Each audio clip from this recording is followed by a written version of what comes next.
பேர் தரும் நூலொன்றும் கல்லாதவன் உயர்ந்த பேரு பெறும் இடத்தில் இல்லாதவன்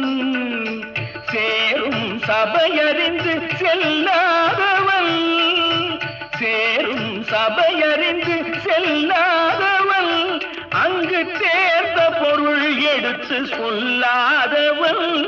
தனக்கு யார் தருவார் இந்த அரியாசனம் புதிய அரசோடு எனக்கும் ஒரு சரியாசனம்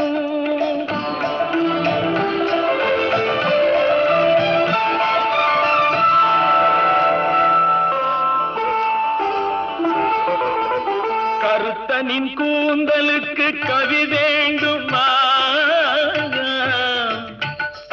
உன் காலிட்ட சதங்கைக்கு ஜதி வேண்டுமா